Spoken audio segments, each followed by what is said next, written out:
গোলামের পুত, তোর কি কথা কানে ঢুকে না? তোর কয়বার কইছি আমি তোর মতো বেড়ার লগে সংসার করুম না আমি? হ্যাঁ, শরম লজ্জা কিছু নাই? আমার বাপে একটু আগে গাছটা ধাক্কা দিয়ে এসে ঘর থেকে বাইর করলো, এখন আবার আয় পড়ছে এনে কদু লইয়া। যা বাইরে এখান থেকে। আচ্ছা হইছে বুঝছি, রাগ বেশি হয়েছে, লও আর আমার লগে লও। এই তোর যে গোলামের পুত কইলাম আমি, তোর কি গায়ে লাগে না কথাবার্তা? গায়ে লাগলে সংসার করতাম আমি, তোমার কোনো কথাই আমার গায়ে লাগে না। আর কথা তো হাসাই কইছো, আমার বাপে তো গোলামি ছিল, মানুষের কাছে কাম করতো, নামও আছিল গোলাম হোসেন। তুই আল্লাহর রাস্তায় থেকে যা, তোর লগে সংসার আমি করুম না। এটা কোনো কথা? সংসার করতাম আমার লগে? কি করছে আমার দুষ্টা কোন জায়গায় কও তুমি?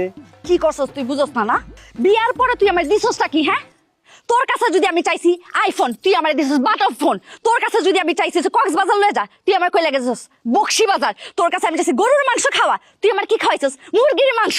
তোর কাছে যদি আমি চাইছি ওইছে স্বামীর সামর্থ্যটা বুঝানো লাগতো না।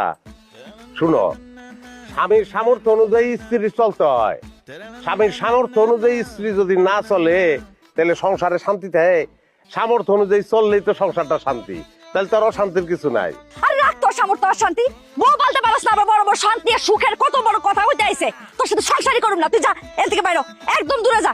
তোরে যাতে আমার বাড়ির ত্রিসীমানা আর না দেখি, মনে রাখিস।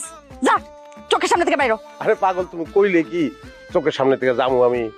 যাইতারমু আমি তো এই বাড়ির ত্রিসীমানায় থাকবো, বাড়িতে ঢুকবো, তোমার লগে তো আমার ডিভোর্স হয় না, হইছে? ডিভোর্স হয় নাই? ডিভোর্স হইব 3 দিনের মাথায়। তোর আমি ডিভোর্স লেটার পাঠাইতেছি, যা যা এখন। তুমি যদি আমার ডিভোর্স দাও তো সংসার করবো, না দিলেও তোমার লগে সংসার করবো। কথা বাড়ায় আছে। হ্যাঁ, ডাল দিয়ে রান্না করতুকা অর্ধেক আছে। তা তোরে কেমনে খাই দে তো, আমি দেখতাছি। আম্মা রেশমা,